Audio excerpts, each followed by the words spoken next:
ever since I was a little kid, I've been tinkering around with boats. I've taken boats to the Bahamas. I've used boats to catch big fish. I've used boats to chase and catch little fish. A few years ago, I had my favorite boat ever. This is my 2007 Sailfish 2660. I loved this boat. I put about 600 hours on her over about 4 years. But at about 8,000 pounds and living on a lift, this boat was really difficult to take on trips here, and here, for instance, to catch things like these. So I was off to Craigslist and Facebook Marketplace, where I ended up with this, a 1985 Mako 17 that was in serious need of a rebuild. So I plunked down $3,000, put her in the backyard, and started tearing up the deck, tearing out the tank, ripping off the console, redoing the wiring, and in general starting to put her back together. Fresh coat of paint on the interior and console, some SeaDek on the decking because the previous owner did a lousy job of trying to put down non-skid, painted her this nice teal color in the driveway, and went to my mechanic for a brand new COVID special. I say COVID special because it was in the middle of COVID and I couldn't get a Yamaha, so I got this brand new Mercury 94 stroke, and it actually was a great motor. Put a Simrad fish finder on her, and I was back in business scalloping and doing other trailering inshore trips around the west coast of Florida. I then decided I did not want to own two boats, so I sold the Sailfish to a guy in Fort Lauderdale, sold the Mako to a friend of mine here, and bought this in-between size boat, a 2018 Sea Hunt 20-foot BXBR, it was called. However, then, after just a couple of trips, I was informed by the Admiral and Chief Financial Officer of the family unit that the 20-foot Sea Hunt was not big enough to have as our only boat. So I ended up with this, a brand new 2024 Sea Hunt 229 Ultra. At 23 feet, this is big enough to be our only boat.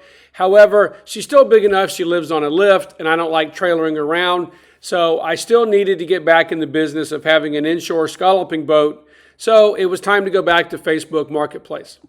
On any given day on the west coast of Florida, Facebook Marketplace is the literal Amazon of classic 70s, 80s, and 90s Makos, Aquasports, Wellcrafts, and other classic boats that are great for inshore restoration projects.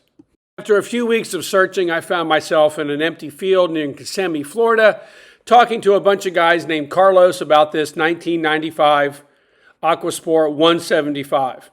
She was sitting on a performance trailer that looked like it would make it back to Clearwater. She had a solid deck and a solid transom, and for just under $4,000, we were on our way back down I-4. The first step in the restoration project is removing this late 90s Crossflow 115 horse motor. Yes, I know. I grew up and have many fond memories of the OMCs of the 70s and 80s and how they were great motors and at 6,000 RPM sound like they're about to explode, but they're great to ski behind and got me around in my youth. But today they don't make a good boat anchor and there's better options, so this one was donated to the local marine salvage yard. The next step was removing all the crap off the transom. Swim platform, Bennett trim tabs that don't work, transducer drilled directly into the transom, and about 20 years worth of 5200 all had to get scraped off. Most of these parts ended up on either Facebook Marketplace or in the garbage. I then had a nice clean transom and set about cleaning up all the holes and fiberglassing them over them, making the transom watertight.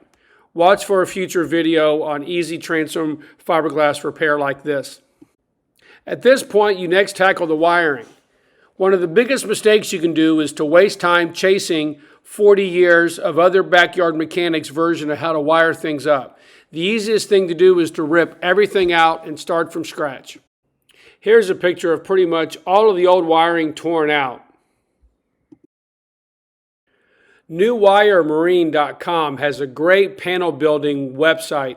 You can build your own panel for just the gauges and switches you need. And I had this one built, which only included the 4 panel switches I needed: nav lights, bilge, cockpit lights, and live well.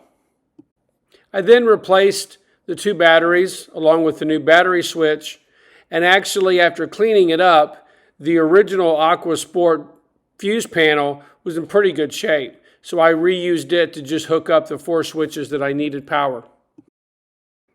It was then off to my mechanic. I have installed steering before on a boat like this and also run the binnacle cable, and it's a pain. It's not worth it to me to redo it when my mechanic can do it in a third of the time it takes me. Since this is a budget build for power, I went with a 2004 90-horse 2-stroke that my mechanic had at his garage. He rebuilt it for me, basically replaced the head gasket, rebuilt the tilt and trim, went through all the common failure points, and hung it on the back here for a very good price. So right now, this is where she sits. She's ready to be back on the water. Right now, I've got just under $10,000 invested.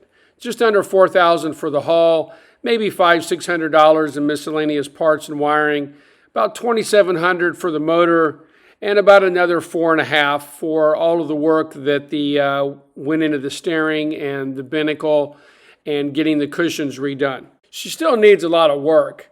I need to patch up the holes in the transom a little better. I'm going to do a video on how to do those fiberglass repairs. It needs a swim platform. I'm about to order a trolling motor to put on the front, and I'll do a video about how to install that. I also need to get a GPS plotter and a sounder and a few other small things. The trailer needs some work. I want to replace the axle. I'm going to do videos on all that. But as you can see, you don't have to spend a fortune to get back on the water. And I hope these videos help you learn how to take the boat in your backyard and make it more usable and get out there and start catching fish. If you like what you saw, hit subscribe. I've got a bunch more videos coming on how to do some more of the work I did on this one and some other projects yet to come on it. Thanks.